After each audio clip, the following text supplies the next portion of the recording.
whether you're shooting with a camera or you're shooting with an iPhone, whatever it is, you have to understand the exposure triangle. It's going to help you become a stronger artist. It's going to help you express yourself better. So in this video today, we're going to be breaking the exposure triangle down into its simplest form so that you can easily grasp it without having to, think too much when you're making those photographs. Guys, stay with me. Don't go anywhere.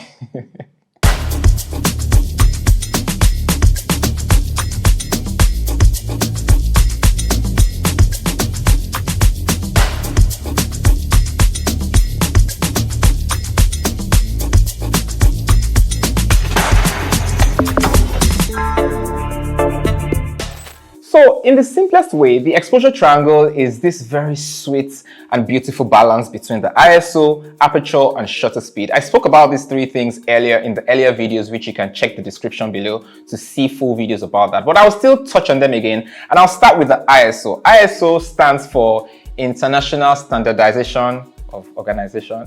No, oh my God. So ISO actually stands for International Standard for Organization. No, ISO actually stands for International Organization for Standardization. You see, I don't even know what it is. You don't really have to know what it is. You have to know how it works. The ISO is a standardized format in the camera that increases the light when you increase the value. So when you move from ISO 100 to 200, the brightness in the picture starts to increase because it makes the sensor more sensitive to light. The ISO in itself is the sensitivity of the camera's sensor to light. It's as simple as that. So when you increase the ISO, the picture becomes brighter, and as you reduce it, the picture becomes darker. However, on the other side of it, as you increase the ISO, there's something in the picture that is called noise. You know, when you put on your TV and you're still looking for some of those channels, and you have these black and white particles that keep going, and they make this sound. Yeah, noise, exactly. That's what it is. So as you increase the ISO, what happens is that the noise in your image starts to increase.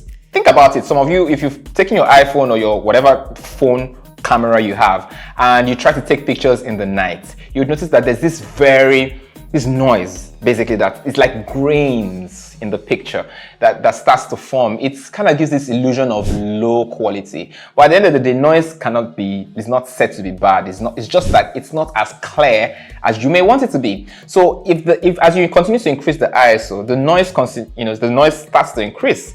So that's one, I would say, characteristic. I wouldn't say downside. I'll say a characteristic of the ISO, and that's really what the ISO is. So it comes in values. You say ISO 100, ISO 200, ISO 300, and it goes all the way to 3200 depending on the camera you're using.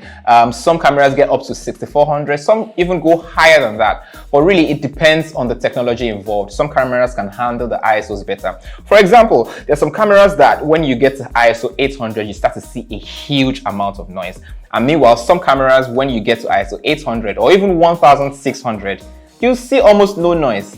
But I can bet you that if you're using a mobile phone, if you go to ISO 200, boom, noise everywhere.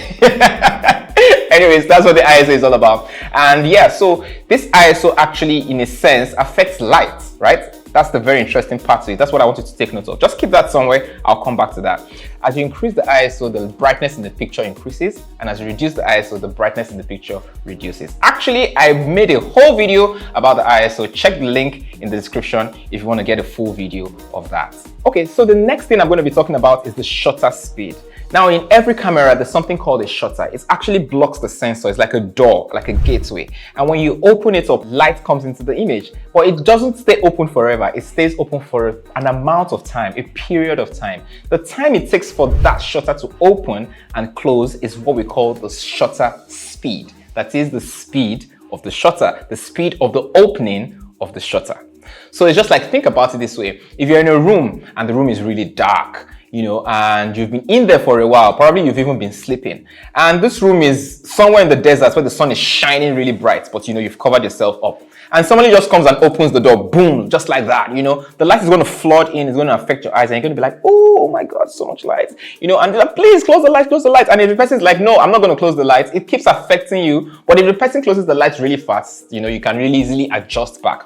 So the speed or the time that door of your room stayed open is what I could refer to as the shutter speed. I actually talked about the shutter speed in full in a separate video, which you can link in the description right there, right now. So, but let me still talk about the shutter speed. So as it opens and closes, the more time that it takes to stay open, the more lights can come into the picture, the more your eyes can adjust. In this analogy I just gave, the more your eyes would adjust to the new lights that it's being put into. But another behavior of the shutter speed is that as it's opened up, a lot of things can happen between the time it actually opened up. So the faster it opens up, the easier it is to catch motion. For example, if the shutter speed is 1 second, or let me say 5 seconds, if I say open up for 1, 2, 3, 4, 5, you can smile, you can laugh, you can run across the camera frame within 5 seconds. Question is, which of my motions would you actually catch? Would you catch me when I'm raising my hand, or would you catch me when I'm dropping my hand? A lot of things will happen within 5 seconds. But if you want to catch me raising my hand, you need to open that shutter and close it really fast. Not 5 seconds, not 1 second, not half of a second. It could be even 1/100th of a second. It could be 1/400 of a second. And that's why most shutter speed values are calculated in 1/60, 1/80, 1/125, 1/160, and it keeps going all the way to 1/1000, depending on how fast imagine a fly is flying by your frame and you don't need to catch that motion. Yeah, maybe you want to be moving to 1/1000. But really, I always tell people, for the shutter speed, you can never really say this is the amount or this is the speed you need to catch this certain motion. This is something you have to practice. This is something you have to continue to do, that it becomes a natural thing for you, so that when you see the car passing, you naturally know the range of the shutter that you would use to actually capture that motion. But there's something interesting about this shutter speed that I want you to take note of. As you open the shutter speed, what did I say earlier? As you open the shutter speed, the longer it takes for the shutter to be open and close back is the speed, right? But as it stays longer like that, what happens? More light comes into the picture. So what happens to the shutter? The shutter is also affecting light, just like the ISO. Keep that somewhere. That's the second thing I want you to keep somewhere. The shutter speed actually affects light as well. Alright guys, next thing I'll be talking about is the aperture. Aperture, I always talk about the aperture last because I feel like, it took me honestly, to be honest with you guys, it took me 3 months, 4 months to fully grasp. Guess what? I'm giving you guys all this information in about 10 minutes of this video, and I'm sure you would actually, really understand it. The aperture is like the hole in the lens. It could be a large hole, it could be a small hole, right? And the larger the hole, what does that mean? The larger the hole, more light comes into the picture. I'll give you an analogy. Imagine you have a room and you have a window, the way we build windows in Nigeria, all those small toilet windows. Imagine putting one of those small toilet windows in your living room. You can be sure that your living room will be dark on a sunny day. It'll look like, winter, ominous on a sunny day. You can easily use your living room to shoot a horror film. But anyways, the larger the window in your living room, imagine you have not even just a window, like a sliding door. Big sliding door that spans from one end of the living room to the other end of the living room. You can be sure that your room would be really bright. So that's what the aperture is all about. The bigger the hole, the more the light. The smaller the hole, the less the light. However, another thing affects, like I said earlier, or like I've explained in other videos, the aperture video is in the description below. You can watch a full video about the aperture in the description below. Another thing that the aperture affects in your picture is actually something called the depth of field. The depth of field are the areas in the picture that are sharp. So there's some parts, like for example, a very shallow depth of field is what I would say if you take a picture and my eyes are sharp, and if you just go back to my ears here and my ears are blurry. That's a very short distance. If I turn to the side, that's a short distance. That's a very shallow depth of field. However, in a case where my eyes are sharp and not just my ears are sharp, the chair behind me is sharp, the background, the flowers in the back are sharp, and so if you turn that side, that's a very huge distance, right? If you turn that sideways, that is a very huge distance. The aperture also affects the depth of field. And what happens is that as you widen the aperture, the depth of field becomes shallow. As the hole becomes bigger, you are able to focus on less in the image. But if that hole becomes smaller, it's as if you're able to penetrate through the image and go all the way to the back. So for those of you who love to shoot landscape, love to do landscape photography, yes, you want to you want to get the whole landscape in focus, right? You want the whole landscape to be sharp. You don't want one of the trees to be blurry and then you can't see the river in the back. No, you want a very shallow depth of field, which means that you want a very small hole, which is in turn, you want a very shortened aperture, shallow aperture. What's the word now? What word can I use for this? But you want the aperture value to be high. So now that's another thing. So the higher the value in number, the shallower the aperture, and the wider and the less the value in number, the wider the aperture. So guys, I have a full video on the aperture linked in the description right there. If you want to learn about the aperture in itself, yes, you can go back to that video and learn everything you can learn about the aperture and come back here to learn about the exposure triangle. But guess what? I was saying something earlier. When you widen the aperture, what happens? More light comes into the picture. It's like that room analogy I gave, where you have a small window, less light. But you have a larger window, you have more light. So keep that again. The final part, the aperture actually affects light as well. There's a common factor between the ISO, the shutter speed, and the aperture. They all affect light in different ways. They're all like light workers, if I could put it that way. So that is what the exposure triangle is all about. It's about balancing, first of all, the individual characteristics of those elements and also balancing it with light. They all affect light. So you can use all of them to actually affect light. But at the same time, you have to take into consideration how they behave differently. So let me give you an example. Imagine you're shooting in the night and you need a lot of light, right? You need lights to actually expose whatever it is you're trying to capture. If you push the ISO too high, you may have noise. So you're like, oh my God, this noise is too much. So I need to bring the ISO back down, but my picture will get dark, right? So if my picture is getting dark, what can I compensate with? I know that the aperture affects light. I know the shutter speed affects light as well. So if I bring the ISO down, I can easily take the aperture up, or I can take the shutter speed faster, or rather slower to bring light. But then again, let's think about it this way. Imagine I'm in the night, I'm in a dark space. I can't push my ISO up, so I brought my ISO down, and I'm trying to shoot people who are dancing in a club.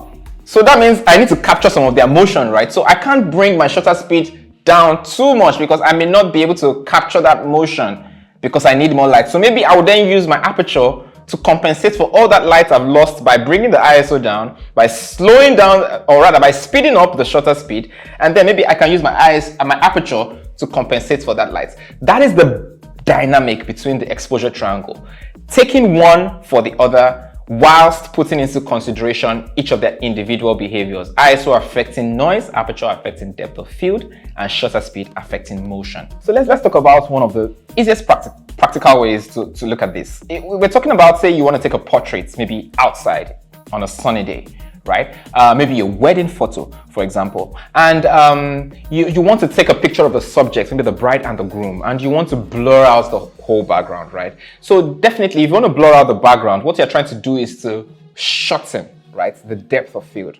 So what happens is that for you to achieve that, you have to widen the aperture. So if your aperture was at maybe f7.8, you want to widen it by bringing the value down to maybe f2.8.